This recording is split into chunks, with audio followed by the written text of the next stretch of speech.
Gas क्या भारत और पाकिस्तान कभी अच्छे पड़ोसी देश बन सकते हैं? ये जो सवाल है ये हर भारतीय के मन में कभी ना कभी जरूर आता है। पाकिस्तान जो है वो शांति की बातें करता है लेकिन उसकी जो पॉलिसीज हैं उसका जो व्यवहार है क्या इस दिशा में है? तो आज के इस वीडियो में हम इस कॉम्प्लेक्स रिश्ते की लेयर्स को खोलेंगे और ये जानने की कोशिश करेंगे कि आखिरकार इन दोनों देशों के बीच में शांति पैदा क्यों नहीं हो पाती। तो गैस आज के इस वीडियो में मैं एक ऐसे टॉपिक के ऊपर बात करने वाला हूँ जो पिछले कई दशकों से भारत और पाकिस्तान के बीच में जो भी विवाद है उनका कारण रहा है। पाकिस्तान हमेशा से ये क्लेम करता हुआ आ रहा है कि उसे भारत के साथ जो रिश्ते हैं उसको नॉर्मलाइज कर देना चाहिए। लेकिन क्या पाकिस्तान का जो व्यवहार है इस रिश्ते के लिए कंडक्टिव है या फिर इस रिश्ते के लिए अनुकूल है या फिर नहीं? तो आज के इस वीडियो में मैं इस टॉपिक पर डिटेल से बात करूंगा। तो ये जानने की कोशिश करेंगे कि भारत और पाकिस्तान के बीच में जो रिश्ते हैं उनके फंडामेंटल इश्यूज क्या हैं। तो पाकिस्तान की तरफ से बार बार ये कहा जाता है कि हमें शांति चाहिए, हमें अमन चाहिए, लेकिन क्या उनका जो व्यवहार है रियल में शांति के लिए है? क्या जो पाकिस्तान है वो अपनी पॉलिसीज और जो भी उसके एक्शंस हैं उनके आधार पर भारत से दोस्ती की उम्मीद कर सकता है? पहली बात, पाकिस्तान हमेशा से भारत को आतंकवाद के माध्यम से परेशान करने की कोशिश करता है। हम सब जानते हैं कि 26/11 का जो मुंबई हमला हुआ था, पार्लियामेंट में जो भी अटैक हुआ था और दूसरी जो भी आतंकवादी घटनाएं हुई थी उनके पीछे पाकिस्तान का हाथ था। अब अगर किसी के घर में घुसकर उसे नुकसान पहुंचाते हैं तो क्या वो जो पर्सन होगा आपके साथ दोस्ती के लिए तैयार हो जाएगा? भारत ने हमेशा पाकिस्तान के साथ बातचीत करने की कोशिश की लेकिन पाकिस्तान की तरफ से जो भी टेररिज्म है यानी कि जो भी आतंकवाद है और जो हिंसा है उसको बढ़ावा देने का कोई भी अंत नहीं हुआ है। भारत ने कई बार अपने पीस एफर्ट्स रखे हैं पाकिस्तान के सामने, यानी कि भारत ने कई बार शांति से प्रयास किए हैं लेकिन पाकिस्तान के अंदर हमेशा से टेररिस्ट ऑर्गेनाइजेशंस एक्टिव रहे हैं। यानी कि जो भी आतंकवादी संगठन होते हैं वो पाकिस्तान के अंदर हमेशा से एक्टिवली ऑपरेट करते हैं, जो न केवल भारत के लिए बल्कि पूरी दुनिया के लिए भी खतरा बने हैं। अब भारत का जो स्टांस है इस पे वो क्लियर है, यानी कि जो भारत का रुख है वो क्लियर है कि जब तक पाकिस्तान आतंकवाद को समर्थन देता रहेगा तब तक रिश्ते नॉर्मल नहीं हो सकते। अब ये कोई पर्सनल इशू नहीं है, it's about the security of a nation. यानी कि ये जो बात है वो एक नेशन की, एक राष्ट्र की सुरक्षा की बात है। पाकिस्तान ने भारत के खिलाफ कई बार हिंसा की है और इसकी जो गवर्नमेंट पॉलिसीज हैं वो भी इस ओर इशारा करती हैं कि पाकिस्तान का जो रुख है अब बहुत ही ज्यादा कन्फ्रंटेशनल यानी कि बहुत ही ज्यादा संघर्ष से भरा हुआ है।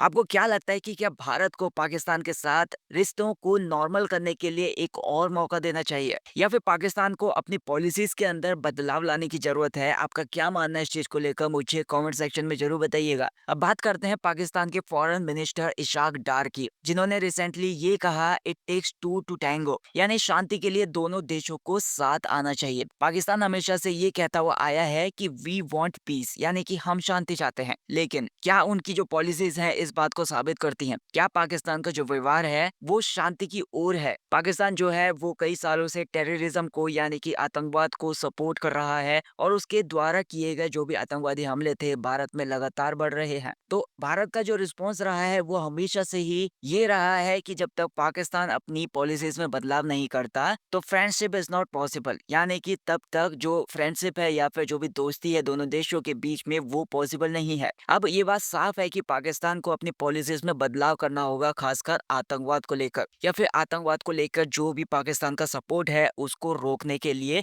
आगे बढ़ना होगा या फिर उसकी जो पॉलिसीज है पाकिस्तान को उसमें बदलाव करना पड़ेगा, तभी जो शांति होगी उसकी कोई उम्मीद की जा सकती है। तो अब बात कर लेते हैं पाकिस्तान के प्रधानमंत्री शहबाज शरीफ के बारे में और नवाज शरीफ के बारे में। अब दोनों ही जो लीडर्स हैं उन्होंने पाकिस्तान के फ्यूचर को लेकर कई सारे स्टेटमेंट्स दिए हैं, लेकिन क्या उन्होंने पाकिस्तान की सरकार को और उनकी जो पॉलिसीज थी उनको ठीक तरीके से चलाया? पाकिस्तान के अंदर के जो हालात हैं वो ये बताते हैं ये जो नेता हैं ये अपनी सरकार को स्टेबलाइज करने में असफल रहे हैं। पाकिस्तान की जो इंटरनल राजनीति और सरकार के बीच में जो भी लगातार संघर्ष है वो देखने के लिए मिलता है और इन सारे संघर्षों का जो असर है उसकी फॉरेन पॉलिसीज के ऊपर पड़ता है। अब पाकिस्तान का ये जो कैरेक्टर है वो पहले से ही दुनिया में जाना जाता है। जब हम दुनिया के बाकी के देशों से उनके बारे में सुनते हैं तो पाकिस्तान का जो नाम है वो ज्यादातर कॉन्फ्लिक्ट से जुड़ा हुआ होता है, वायलेंस से जुड़ा हुआ होता है और आतंकवाद से जुड़ा हुआ होता है। तो क्या पाकिस्तान इस इमेज को बदलने के लिए, उसकी जो इमेज बन चुकी है पूरी दुनिया के देशों के बीच में, उसको बदलने के लिए वो कोशिश कर सकता है या फिर इसको बदलने में वो सफल हो सकता है? या फिर क्या पाकिस्तान ने खुद को एक ऐसे देश के रूप में प्रेजेंट किया है जो दूसरों के साथ शांति से रह नहीं सकता? तो चलिए अब बात कर लेते हैं पाकिस्तान की तरफ से जो भी एक्सटर्नल स्ट्रेटजीज हैं, यानी कि पाकिस्तान की तरफ से की जा रही जो भी बाहरी रणनीतियां हैं उनके ऊपर भी बात कर लेते हैं। पाकिस्तान ने हमेशा मतलब अपने आप को एक ग्लोबल प्लेयर के रूप में प्रेजेंट किया है, लेकिन क्या रियल में